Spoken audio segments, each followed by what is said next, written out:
Good morning dear students, welcome back to the channel. तो I hope आप सब लोग बहुत अच्छे होंगे और आप लोगों की तैयारी भी बहुत अच्छी चल रही होगी। और आज मैं आपके लिए लेके आई हूँ एक नया टॉपिक जो कि है कस्तूरबा गांधी बालिका विश्वविद्यालय। तो ये विद्यालय जो है इनकी शुरुआत की गई थी जुलाई 2004 में और ये केंद्र और राज्य दोनों का 50-50% अनुपात में दोनों का सहयोग होता है इन विद्यालयों में। इनका उद्देश्य होता है बालिकाओं की सुलभ शिक्षा की व्यवस्था करना, यानी कि ये केवल बालिकाओं के लिए है, बालकों के लिए नहीं है। विभाग कौन सा है इनका? शिक्षा विभाग है और 1 अप्रैल 2007 को इन्हें सर्व शिक्षा अभियान से जोड़ा गया था।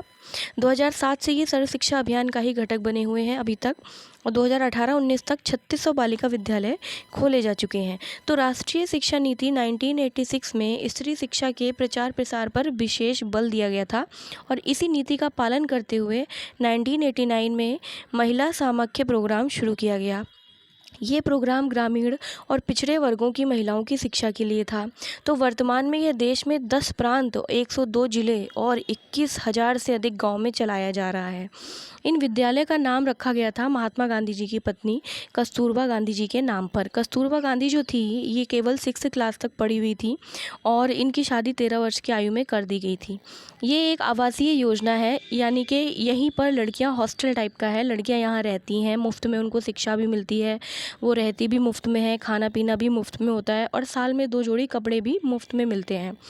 इस विद्यालय का उद्देश्य था जो घुमक्कड़ जाति की लड़कियां होती हैं उन पर और SC, ST और OBC जाति की लड़कियों पर विशेष बल देना। 10 वर्ष से अधिक आयु की लड़कियों पर इसका विशेष ध्यान था। ये विद्यालय अधिकतर उन क्षेत्रों में बनाए जाते थे जहाँ शिक्षा की दर बहुत कम होती थी और जहाँ पिछड़े इलाके ज़्यादा थे, है ना। इसमें 12th तक की शिक्षा जो है वो मुफ्त में दी जाती है और छात्राओं को 100 रुपये प्रति महीना छात्रवृत्ति भी मिलती है। इसकी 75% सीटें SC, ST, OBC और अल्पसंख्यक वर्ग के लिए रिजर्व्ड होती हैं और जबकि 25% सीटें जो हैं वो जनरल के, जो गरीबी रेखा के नीचे लोग आते हैं, उनके लिए रिजर्व होती है। उच्च प्राथमिक शिक्षा में लड़कियों की साक्षरता का प्रतिशत बढ़ाने के लिए इन विद्यालयों को बनाया गया था। इसमें 50% जो व्यय था वो केंद्र सरकार करती थी और बाकी 50% का व्यय जो थी वो राज्य सरकार करती थी। लेकिन हमारे देश में कुछ प्रदेश ऐसे भी हैं जो कि केंद्र शासित हैं, तो जैसे कि जम्मू कश्मीर, तो उनमें केवल केंद्र शासित प्रदेशों में केवल केंद्र सरकार ही पूरा का पूरा इन विद्यालयों का खर्चा उठाती है। तो 1 अप्रैल 2010 से शिक्षा का अधिकार अधिनियम लागू हुआ और इसी के अंतर्गत इन विद्यालयों की जो है तेज़ी से बनना शुरू हो गए ये विद्यालय। ठीक, इन विद्यालयों से क्या होता है, लड़कियों का सर्वांगीण विकास होता है।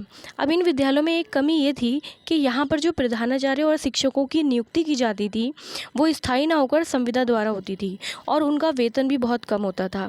इन लोगों की नियुक्ति केवल 11 महीने 29 दिन के लिए की जाती थी, उसके बाद पुनः नियुक्तिकरण किया जाता था। प्रधानाचार्य और शिक्षकों का वेतन भी बहुत कम था, जो कि प्राइमरी स्कूल के टीचर से भी कम होता है। प्रधानाचार्य का वेतन था 25,000 रुपये और टीचर्स का वेतन होता है 10,000 रुपये और अल्पकालीन टीचर जो कुछ समय के लिए आते हैं उनका होता है 5,000 रुपये। तो इसमें एक कमी और भी थी कि जो लड़कियां बिल्कुल भी पढ़ी लिखी नहीं थी, बिल्कुल निरक्षर थी, उनको 6 माह का ब्रिज कोर्स कराकर डायरेक्ट 6th क्लास में एडमिशन दे दिया जाता था। तो ऐसी लड़कियां जो थीं वो थोड़ी कमज़ोर थी पढ़ाई में, क्योंकि जब उन्होंने स्टार्टिंग से पढ़ाई नहीं है तो फिर वो कैसे कवर कर पाएंगी ना। तो ये थोड़ी कमी थी इसकी। पहले क्लास 6 से 8 तक था ये, लेकिन बेटी बचाओ बेटी पढ़ाओ जो अभी नई स्कीम शुरू हुई है उसके तहत अब ये 12 तक हो गया है। तो इसमें अब 12 तक की पढ़ाई जो है लड़कियों के लिए खासकर निःशुल्क कराई जाती है। उनके रहने, खाने, पीने, कपड़े, हर चीज़ का इंतजाम किया जाता है और उनको 100 रुपये जो है प्रति माह जेब खर्च भी दिया जाता है। तो ये था हमारा कस्तूरबा गांधी बालिका विश्वविद्यालय। इसी वीडियो में हम एक और टॉपिक जो है उसको भी डिस्कस कर लेते हैं, वो भी ऐसी छोटा सा टॉपिक है, वो है डाइट्स। डाइट्स क्या होती हैं? तो डाइट्स की फुल फॉर्म होती है district institute of education and training. District से समझ ही गए होंगे आप कि ये जिला लेवल पर होती है, डिस्ट्रिक्ट लेवल पर होती है। तो राष्ट्रीय शिक्षा नीति 1986 में निर्धारित हुआ कि मतलब एक डाइट भी होनी चाहिए हर जिले में। तो इसकी स्थापना की गई थी अक्टूबर 1987 में और नवंबर 1989 में इसे MHRD ने लाइट हाउस की संज्ञा दी। ये क्वेश्चन इंपॉर्टेंट है कि इसको लाइट हाउस की संज्ञा किसने दी थी? तो MHRD ने दी थी और कब दी थी? तो नवंबर 1989 को दी थी। डाइट का संबंध केंद्र स्तर पर NCERT से होता है। डाइट का सर्वोच्च अधिकारी कौन है? तो वो है प्राचार्य पदाधिकारी, जो कि जिला शिक्षा अधिकारी के समकक्ष होता है। डाइट प्रारंभिक शिक्षा विभाग की एक राज्य संस्था है, ना कि स्वायत्त संस्था। मतलब ये राज्य संस्था है और कोई प्राइवेट इंस्टीट्यूट नहीं है। एक पिंक बुक का प्रकाशन किया था MHRD ने, जिसमें डाइट की सारी गाइडलाइंस दी हुई हैं। डाइट के मूल्यांकन के लिए एक डाइट रैंकिंग ऑनलाइन प्रोग्राम भी चलाया गया है, जिसमें आप इसको रैंक दे सकते हो कि भाई कैसा काम कर रहा है आपका एरिया का डाइट। प्रत्येक जिले में एक डाइट होता है। डाइट की स्थापना 2 टाइप से की जाती है, मौजूदा प्राथमिक शिक्षण शिक्षा के उन्नयन द्वारा नए संस्थान स्थापित करके। MHRD की गाइडलाइन के अनुसार डाइट की स्थापना हेतु 10 एकड़ भूमि होनी चाहिए। हमारे उत्तराखंड में भी 13 डाइट्स हैं, मगर अभी उनकी जो व्यवस्था है बहुत ज़्यादा जर्जर है। कुछ को तो ऑफिस बनाने के लिए भूमि तक प्रदान नहीं की गई है, तो उनकी थोड़ी ऐसी हालत हो रही है। वैसे डाइट में कितने मेंबर होते हैं वो भी सुन लीजिए। डाइट में एक प्रधानाचार्य होता है, एक उप प्रधानाचार्य होता है, एक वरिष्ठ व्याख्याता होते हैं 6, और व्याख्याता सिर्फ होते हैं 43, पुस्तकालय अध्यक्ष होता है एक लेखाकार होता है, वरिष्ठ लिपिक होते हैं 7 और अन्य सहायक कर्मचारी भी होते हैं। इन सब के यहाँ पे रहने की सुविधा भी होती है, छात्रावास की सुविधा भी होती है, प्रयोगशाला भी होती है, विज्ञान प्रयोगशाला, खेलकूद की व्यवस्था भी होती है और कंप्यूटर रूम भी होते हैं। प्रत्येक डाइट में इंस्टीट्यूट क्लिनिक भी होता है, जहाँ पर अंशकालिक डॉक्टर की व्यवस्था भी की जाती है। इनकी लाइब्रेरी में कम से कम 10,000 बुक्स होती हैं और कम से कम 10 एकड़ भूमि पर ये बने होते हैं। ठीक है, अब डाइट का उद्देश्य क्या है? तो इसका उद्देश्य प्राथमिक शिक्षा में सुधार लाना, ठीक है, और प्रौढ़ शिक्षा के लिए भी कुछ ना कुछ कार्य करना, माइक्रो प्लानिंग का निर्माण करना, प्राइमरी, निरौपचारिक और प्रौढ़ शिक्षा के क्षेत्रों में शोध कार्य करना, रिसोर्स सेंटर और लर्निंग सेंटर बनाना, जिला स्तर पर शैक्षिक योजनाओं का निर्माण करना। ठीक है, डाइट के अंतर्गत कौन कौन से विभाग आते हैं, ये इंपॉर्टेंट है कि कौन सा विभाग डाइट के अंदर आते हैं। तो ऐसे हमारे पास 7 विभाग हैं। सबसे पहला है सेवा पूर्व शिक्षक शिक्षा विभाग, department of pre service teacher education, यानी कि जब टीचर्स की जॉब लग जाती है तो उससे पहले उन्हें थोड़े समय के लिए ट्रेनिंग दी जाती है, तो उसको बोलते हैं हम department of pre service education.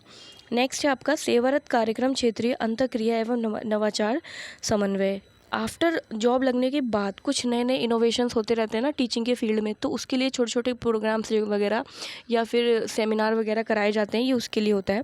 जिला संसाधन इकाई, डिस्ट्रिक्ट रिसोर्स यूनिट, योजना एवं प्रबंधन, प्लानिंग एंड मैनेजमेंट, पाठ्यक्रम शिक्षण सामग्री विकास एवं मूल्यांकन विभाग, मतलब इसमें ये डिसाइड किया जाता है कि आपका पाठ्यक्रम क्या होना चाहिए और लचीला होना चाहिए, बहुत ज़्यादा पाठ्यक्रम ज़्यादा टफ नहीं होना चाहिए, है ना, वो सब ये इधर डिसाइड होता है। उसके बाद है कार्यानुभव विभाग, यानी कि डिपार्टमेंट ऑफ वर्क एक्सपीरियंस, और लास्ट है शैक्षिक तकनीकी विभाग, डिपार्टमेंट ऑफ एजुकेशनल टेक्नोलॉजी। के नई नई जो टेक्निक्स आ रही हैं आपकी स्टडी के फील्ड में, है ना, एजुकेशन के फील्ड में, उन नई टेक्निक्स को लोगों के साथ इंट्रोड्यूस कराने का काम इस आखिरी विभाग का होता है। तो इसी के साथ हमारे आज के दोनों टॉपिक कंप्लीट होते हैं। आई होप आपको मेरा वीडियो पसंद आया होगा। अगर पसंद आया है तो प्लीज़ मेरे चैनल को लाइक, शेयर और सब्सक्राइब कीजिए और प्लीज़ मुझे सपोर्ट कीजिए। Thank you so much.